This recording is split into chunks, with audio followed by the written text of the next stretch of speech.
I'm by the name of Ahmed Katumba. I'm one of the beneficiaries of the Implementation Science Program. And this afternoon, I'm going to be presenting about this paper. It was done in the UK. And so that's the title of the paper. It's called Stand More at Work, or Smart Work, the acronym. And it uses the behavioral change wheel to develop an intervention to reduce sitting time in the workplace. So I'm just here to take us through the paper so that we can to stimulate the discussion on this paper. So those are the authors, and like I said, I'm the one who is going to present it. So the background to this paper is that, of course, it identifies that there are high levels of sedentary behavior among office workers, particularly, and it's in recognition of the fact that high levels of sedentary behavior are related with an increased mobility and mortality. And the authors still find that the majority of the population spend at least 8 to 10 hours of their day sitting, especially the office workers. The office workers, it is found that they are very highly sedentary, and that is both in and out of office. They spend about 75% of their day sitting, and even when they leave work, they are the ones that spend the most amount of time sitting compared to other workers. So they spend approximately 10 hours of their workday seated. So after sitting the whole day at work, then you go home and sit in front of the couch and you watch TV. So you increase the number of hours. And the authors found that the office workers who are most sedentary at work are the ones who are most sedentary outside of work as well. So basically, then this study was designed to change sitting behavior using the behavioral change wheel and its functions. So basically, the study was looking at an intervention on how to improve or how to reduce the sitting behavior among office workers. Though this current paper takes us through the process that they used to come up with the interventions that they used to try to reduce the sitting hours for employees.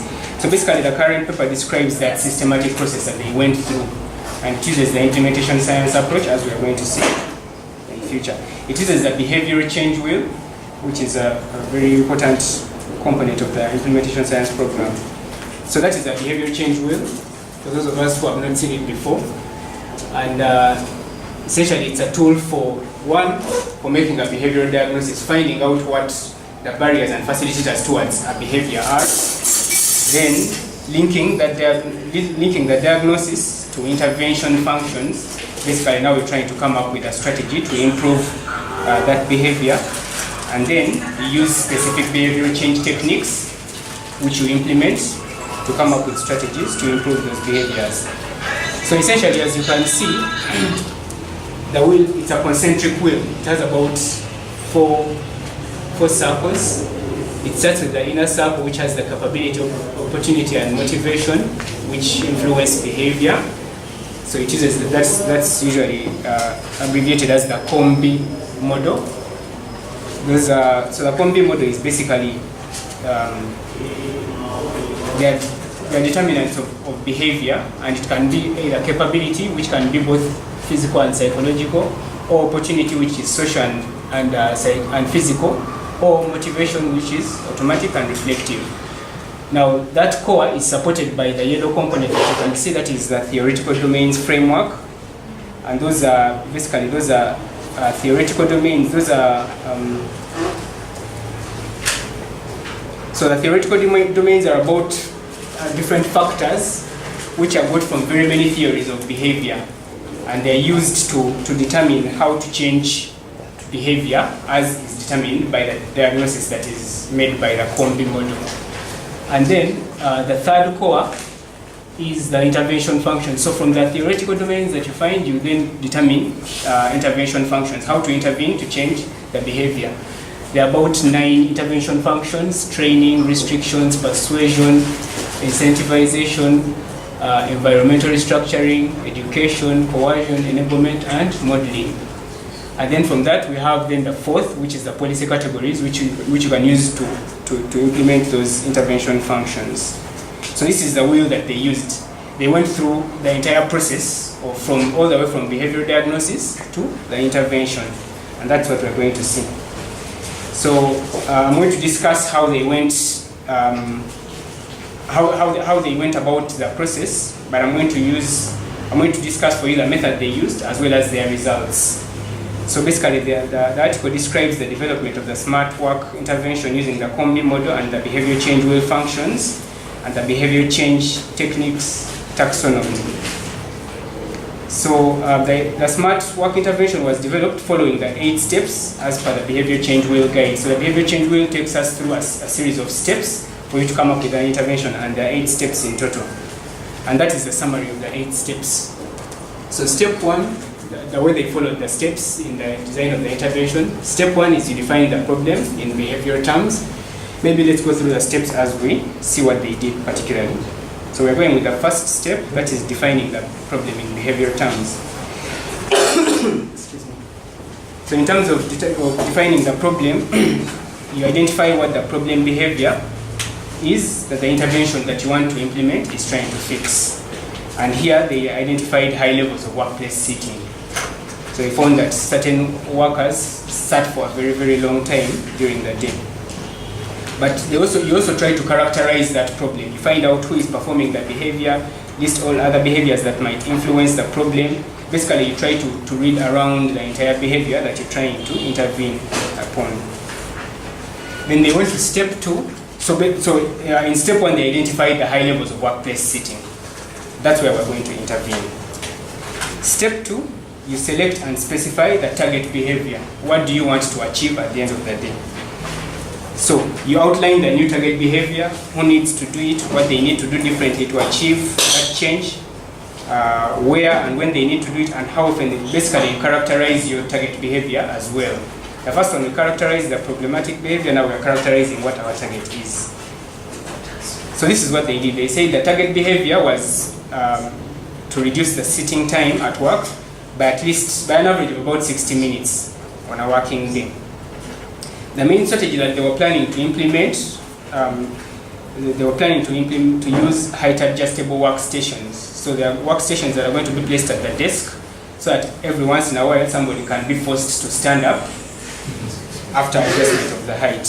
And they had 2 models, the electric height adjustable desk, as well as a height adjustable platform, which had 2 tires. So you could either sit or you put the platform on top and you're forced to stand. And from that, they identified 2 modifiable target behaviors for the development of the intervention. The first one was you use prompts or triggers to break up the sitting time.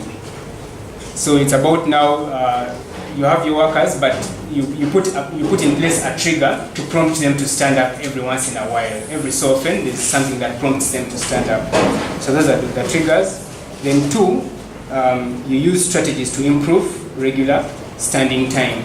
So these are the strategies that they're trying to investigate to see which of them would be applicable in this case. So this is a summary of the step number 2 and 3. What is the target behavior? Reducing work time, maybe reducing sitting time at work. Where does the behavior occur? Now here they identified workers in the NHS in about 3 hospitals in Leicester. So, and they're looking at those who primarily sit at the desks. So they wanted to improve the behavior among those workers. Who is involved in performing the behavior? Desk-bound office workers in any department employed in any of those sites. So we move on to step 4. Now you identify what needs to change. We're now moving to the intervention. We've done a diagnosis of the problem. We're now moving to the intervention. We're trying to see what needs to change. And what is recommended using the Kombi model is you conduct either focus group, you do basically some qualitative research, focus group discussions, or interviews. And that's exactly what they did. So the study conducted focus group discussions with office-based NHS staff, and the guidance that they used was the other Kombi model. So they looked at the different Kombi aspects as well as the theoretical domains framework, because the theoretical domains framework supports the Kombi model. And essentially these are the people that they chose for the focus group discussions. It was a stratified sample of staff, using their different roles that they play. So they looked at employees, they looked at managers, then gender. They tried to get a diversity of participants in the FGDs. And they conducted 8 FGDs in total, between 2 to 7 participants. In total, there were 39 participants from 3 hospitals. All the participants worked full-time. 51% reported sitting for at least 6 hours. And the focus group discussions discussed those about 5 aspects. The perceptions of the high levels of sitting, what they felt about high levels of sitting to their health, then their observations, what they saw as a practice among their colleagues and themselves, then perceptions about the barriers in reducing workplace sitting, what they thought were the issues that prevented them from standing more at work. Then also perception about the facilitators, what could now prompt them or what could help them to improve on their standing behavior at work. Then as well as their preferences on the height adjustable workstation. So these are the topics that were discussed during the FGDs. But prior to the FGDs, they tested, this one was just, they were trying to test a device, because maybe just a background about the studies, that this paper shows the process that they went through. After they determined what to do, they went ahead and did a randomized clinical trial with what they determined from this study. So one of the things that they did in the randomized clinical trial is that they used that device, they used an appropriate device for prompting those workers. So as part of the FGDs, those participants tested that device. But also, prior to the start of the FGD, they conducted a readiness to change.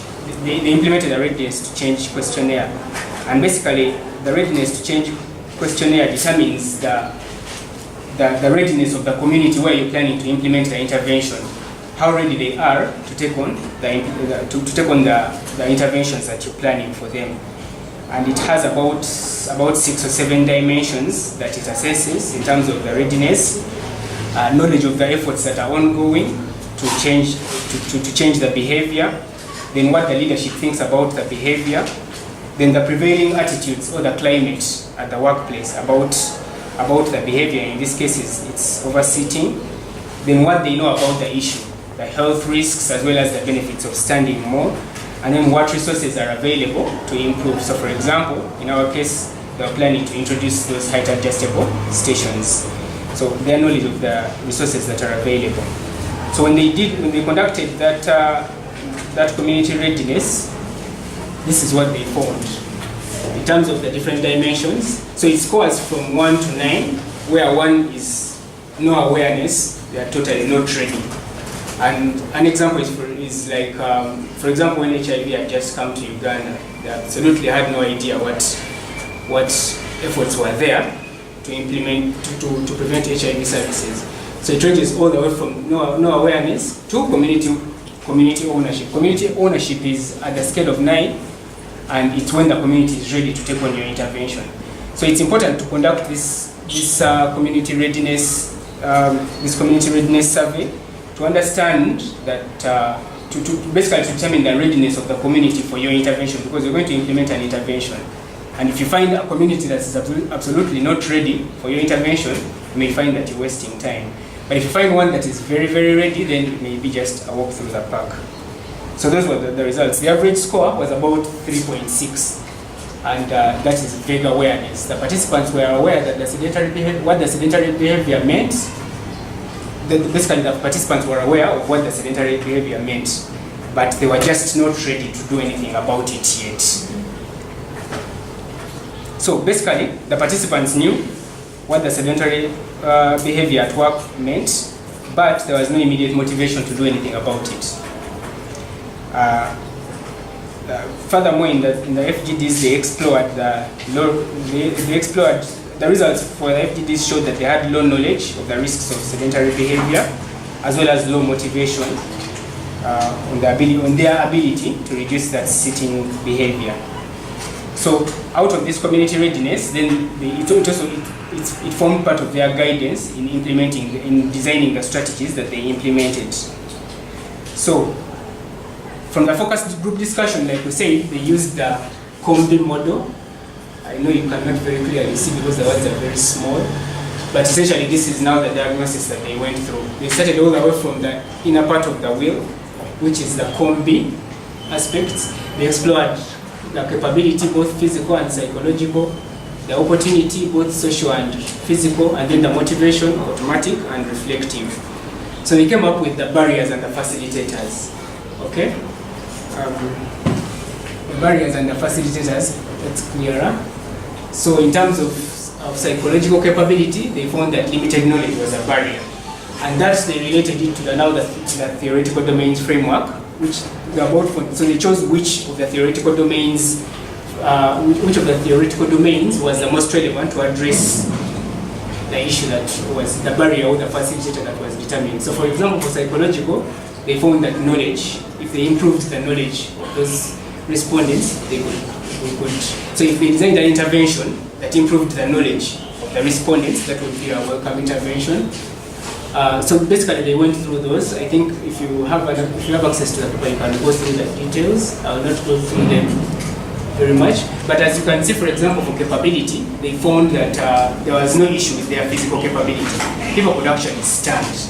They were just not doing it. So physical capability was not considered. They only went for the psychological, which was about knowledge, as well as a limited understanding on how to manage the behavior change.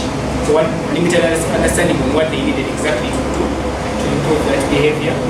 And alongside each of those complex aspects, they came up with the different domains under the theoretical domains framework, which guided their interventions that they came up with.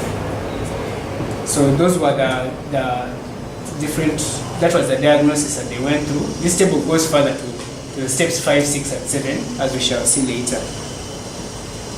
So then when they moved on to step 5 and 6, identify now the intervention. After you've identified the barriers and the facilitators, you've identified the theoretical domains the theoretical domains under which they fall.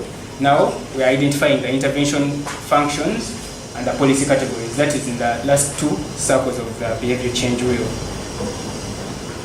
So here, the intervention functions are those that are most likely to affect behavior. And these were selected using the combi and the TDF analysis.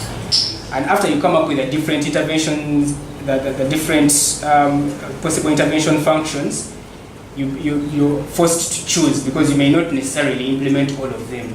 You're forced to choose which of them are the most feasible and which of them are the most applicable in your population. And you don't just randomly choose, you use certain criteria. So they use that APIS criteria. They look at affordability, practicality, effectiveness, cost effectiveness, acceptability, side effects, and equity. I hope the words are rather self-explanatory. And then you find out how each of these intervention functions could be supported using the policy categories. So is it putting in place guidelines? Is it marketing maybe the interventions that you're planning to put in place? Or is it about service provision? And there's so many other policy categories. So what they found was that of the 9 intervention functions, they found about 7 of them were applicable in this case. So it was enablement, education, training, environmental restructuring, modeling, incentivization, and persuasion. But of the 7, they still further found that 3 of them were the most, 3 of those intervention functions were the ones that seemed to be the most appealing for this population. And out of those intervention functions, they identified those 4 policy categories. So it was about communication or marketing, basically to improve awareness, because if you remember in the other table, we had knowledge as one of the issues. So it's about raising awareness of the health risks of the sedentary lifestyles, then putting in place guidelines in the group that we want to, so guidelines on how to improve or how to improve their standing behavior. So maybe put in place guidelines that, every maybe 2 hours somebody needs to stand up. And then environmental stroke social planning and service provision. This is where now their intervention that they have planned comes in place. That's the sit-stand desks. Then we move on to step 7 and 8, identify the behavior change techniques. So from the intervention functions and the policy categories, we identify now which behavior change techniques are going to be used and what is the mode of delivery. And there are so many behavior change techniques, about 93 of them. So you have to again choose which of those you're going to implement. You use certain criteria. Again, in this case, they used their PACE criteria to determine which of those 93 were going to be used, as well as the mode of implementation was determined in the implementation plan. Then finally, from all of that, they came up with the actual behavior change intervention activities. And that is what they call the smart work intervention. So that smart work intervention is then what they subjected to the tribe. So like I've said, they used their PACE criteria and they determined 24 behavior change techniques. And those are the ones that formed that smart work intervention in addition to the sit-stand desks. So, but still out of the 24, they identified about 6 behavior change techniques that they thought were the most promising to improve the sitting behavior in the workplace. So the first one is about basically information about the health consequences of a sedentary lifestyle. So it's the behavior change techniques plus how to implement it. So the information they thought could be given through face-to-face group seminars with those NHS workers, as well as coming up with educational leaflets and wall posters. And the second one was social support and social comparison for identification of a role model.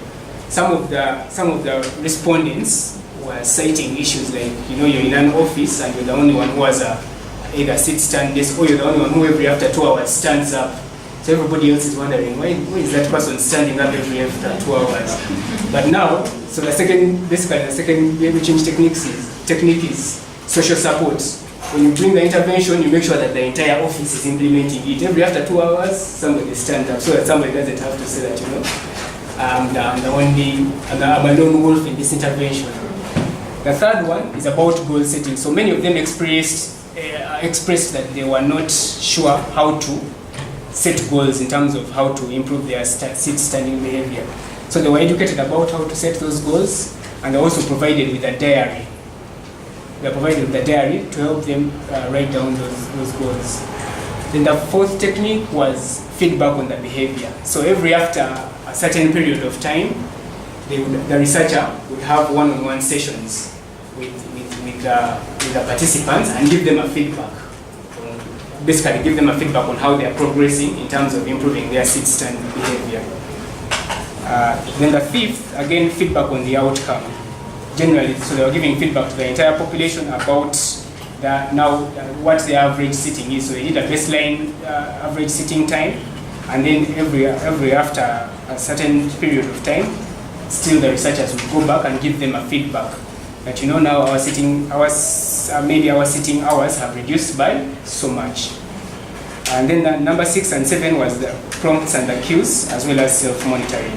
That comes now to the tools that they tested, which is so out of the very many prompts that they tested, they came up with that cushion. It's a Dharma cushion, which they were supposed to put on their chairs, and every after a set period of time, it would vibrate in that it would prompt them to stand up. It would tell them that the time is now for them to stand up.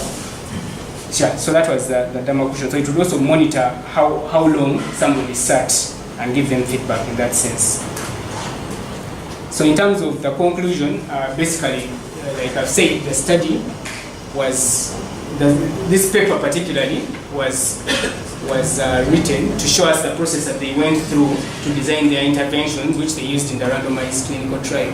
And like you've seen, they used a comprehensive and integrative theoretical framework. They used very many theories. They used the behavior change wheel.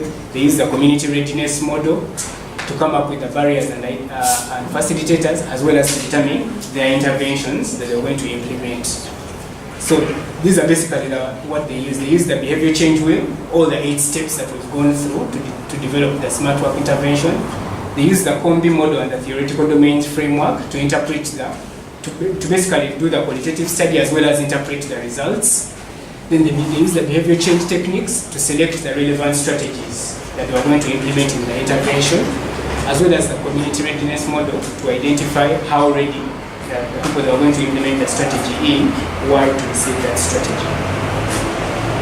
Thank you very much.